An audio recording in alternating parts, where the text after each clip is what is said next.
नमः गुरुपादिकाभ्यो नमः प्रज्ञातर्कादिकाभ्याम् आचार्य सिद्धेश्वर पादिकाभ्यो नमोस्तु सीतापति पादिकाभ्याम्। भारत माता की भारत माता की वंदे वंदे वंदे वंदे रामचंद्र भगवान की गंगा मैया की। आज हमारा सौभाग्य है और किसी भी विद्यार्थी के लिए वो दिन प्रभु की प्राप्ति के जैसा होता है जिस दिन जिस विद्यार्थी ने विद्यालय में पढ़ा हो उसी में ध्वजारोहण के लिए अगर बुलाया जाए, इससे बड़ा गौरव का दिवस नहीं हो सकता। हमारे जीवन का ये सबसे अद्भुत क्षण है।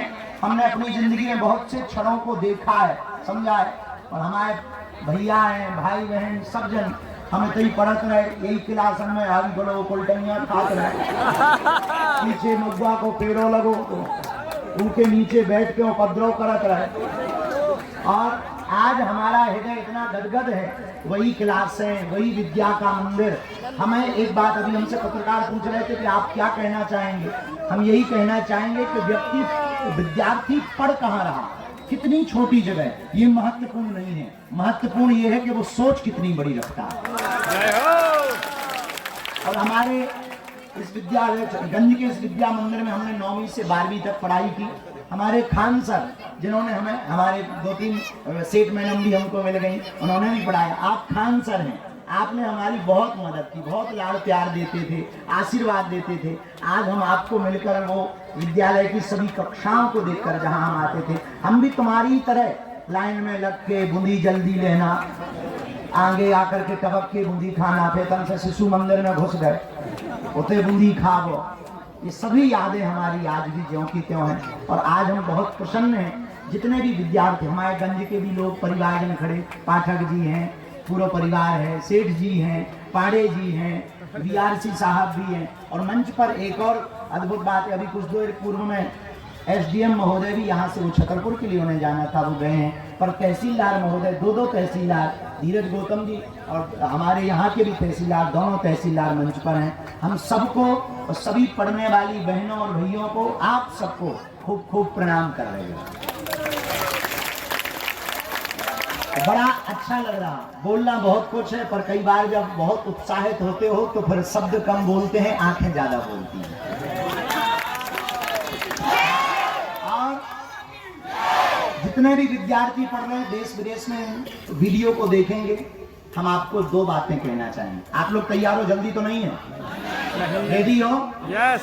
अच्छा, आप चाहते हो कि आपके जीवन में सफलता मिले? एक बात, भारत हमारा अद्भुत है, पता है क्यों? पूछो क्यों? भारत इसलिए अद्भुत है कि यहाँ पर बहने वाली अगर होंठों पर गंगा है तो हर देशवासियों के हाथों में तिरंगा है। भारत इसलिए अद्भुत है कि पर्वत तो हम बहुत से देश गए, ऑस्ट्रेलिया भी गए, न्यूजीलैंड भी गए, लेकिन उन देशों में पर्वत तो हैं पर महादेव नहीं है पर्वतों पर। वहां नदियां बहुत शुद्ध हैं, पवित्र हैं, पर उनके पास गंगा नहीं है। उनके पास पैसा बहुत है, लेकिन भारत की तरह मुस्कुराहट नहीं है। और हमारा देश कितना प्यारा है और कितना रंगों से भरा हुआ देश है कि 15 अगस्त या 26 जनवरी का दिवस आता है तो सबकी जबां पर वही होता है, जरा याद करो उनको, किनको याद करते, जिन्होंने कुर्बानी दी, बलिदानी दी, शहीदों के लिए हम याद करते हैं। हम सब आज के दिन, 15 अगस्त के दिन, हम सब स्वतंत्रता दिवस के दिन, हम सब गौरव होकर के अपने देश के उन वीर सपूतों को याद करते हैं, उन शहीदों को याद करते हैं जिन्होंने इस देश को आजाद कराने के लिए अपने प्राणों तक को निछावर कर दिया और फांसी के फंदों को चूम लिया। हमारा भारत बड़ा अद्भुत है और इसीलिए अद्भुत है कि यहाँ सत्यम शिवम सुंदरम की गूंज के साथ वंदे मातरम भी बोला जाता है। हमारा भारत बड़ा अद्भुत है। इस भारत में स्त्रियां भोग्या नहीं, हमारे देश की बेटियां और हमारे देश की माताओं को पूज्या माना जाता है। हम उस देश से आते हैं जहां हमारी भारत की किसी स्त्री को कोई राजा हरण करके ले जाता है, तो हम उस देश से आते हैं तो पूरी लंका को ही जलाता है। हम उस देश में रहते हैं, उस भारत के गौरव के साथ सुना भारतवासियों, बहुत लोग कहते रहते कि हमें वंदे मातरम बोलने में शर्म है, तुम्हारी ठटरी। क्यों? क्योंकि हम देश से आते हैं जहाँ एक स्त्री के ऊपर कोई स्त्री के ऊपर अत्याचार करना चाहता, हमारी बहन बेटी की इज्जत लूटना चाहता, वहां महाभारत खड़ी हो जाती। आपको सबको हमको गौरव होना चाहिए कि हम उस देश से हैं जहां पर पहले सब लोग माय डियर फ्रेंड बोलते हैं, लेकिन हमारे भारत का एक महात्मा जब शिकागो के धर्म सम्मेलन में खड़ा होता है, अमेरिकी धरती पर 200 से लगभग 190 देशों के लोग जहां पर बैठे रहते हैं, उस देश में विवेकानंद चिल्ला करके कहते हैं my dear brothers and sisters.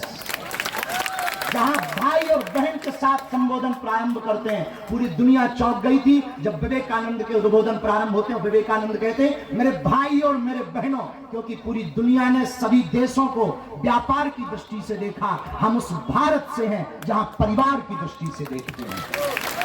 और हमारे यहाँ की सूक्तियां कहती वसुधैव कुटुंबकम, हम परिवार मान करके चलते हैं। इसलिए जितने भी विद्यार्थी यहाँ पढ़ रहे हैं, बाद में हमको देखेंगे या सुनेंगे, हम सबसे पहले कहेंगे हमने अभी प्रण लिया बागेश्वर धाम से हम ओरछा तक पैदल यात्रा करेंगे, और आज आने का प्रण यही है हमारा, जात पात का तोड़ो नाता, एक हमारी भारत माता।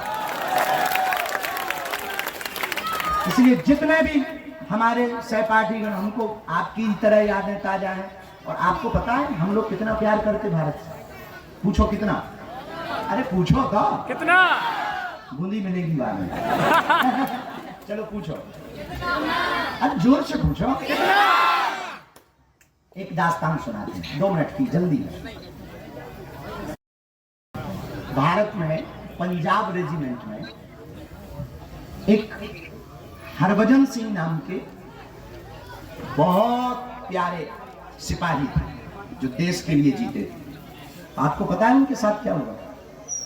पंजाब रेजिमेंट के एक अधिकारी जो भारतीय सेना में थे, वो शहीद हो जाते हैं। जब शहीद हो जाते हैं तो आज तक, कुछ दिन पहले ही वो रिटायर हुए, उनकी आत्मा ने भारत की सरहद पर मरने के बाद भी भारत की रक्षा की।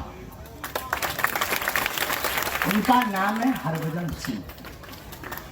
वह अधिकारी शहीद हो गए, फिर भी भारत से प्यार नहीं छोड़ा। और कई आर्टिकल ऐसे छापे हैं, जिन आर्टिकलों को हमने पढ़ा है कि उनके जूते और उनकी ड्रेस प्रेस करके, जब ड्रेस को रखते थे, वो जूते पॉलिश करके रखते थे, और जब दूसरे दिन सुबह देखते थे तो उनके जूतों में कीचड़ लगा मिलता था, ड्रेस बिखरी हुई मिलती थी, मरकर भी वो भारत की रक्षा करते हैं। हमारे भारत के लोग इतना प्यार भारत से करते हैं। इसलिए जितने भी विद्यार्थी, बालिकाएं, हमारे परिवार के सदस्य, गंज के लोग, विश्व के लोग, भारत के लोग, जितने भी प्रियजन हैं, हम एक ही प्रार्थना करेंगे, खेलना कूदना तो जिंदगी भर लगा रहेगा और खेल लेंगे, मोबाइल चला लेंगे, क्रिकेट खेल लेंगे, उल्टी सीधे उपद्रव कर लेंगे, लेकिन एक प्रार्थना करें, सबसे पहले सफलता पाओ, इसके बाद मोबाइल चला लेना, इसके बाद खेल लेना, क्योंकि हमारे तुम्हारे पिता खेतों में काम करते हैं, तब जाकर के तुम्हारे स्कूल तक आने के लिए वो ड्रेस के लिए पैसा जुटा पाते।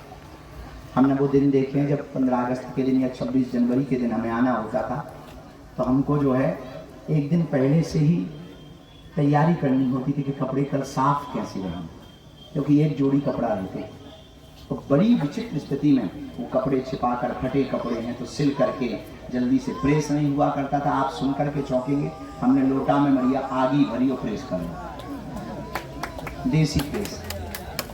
और पैदल आते थे, 5 किलोमीटर है गंज से गड़ा की दूरी, 8वीं हो गई, 9वीं पढ़नी थी, पैदल आते थे। बस चलती थी, 2 रुपया किराया लगता था, गोल्डन ट्रेवल्स की बस्ती आते थे, किराया नहीं दे पाते थे तो पैदल आते थे।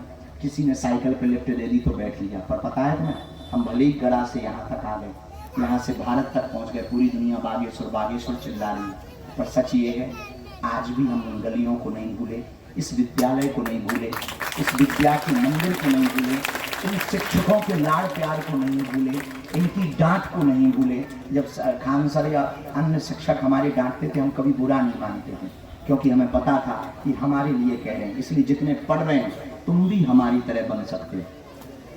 तुम भी कल्पना चावला की तरह बेटियां भी अंतरिक्ष में नाम रोशन कर सकती हैं। और जितने यहाँ पर बच्चे पढ़ रहे हैं, हमारे भाई पढ़ रहे हैं, तुम भी नाम रोशन कर सकते हो अगर तुम चाहते हो। हमसे अभी पत्रकार पूछ रहे थे कि आप क्या कहना चाहेंगे विद्यार्थियों के लिए। हमने कहा विद्यार्थी की पढ़ाई तभी सफल है कि जिस विद्यालय में पढ़े वहीं पर तिरंगा फहराए।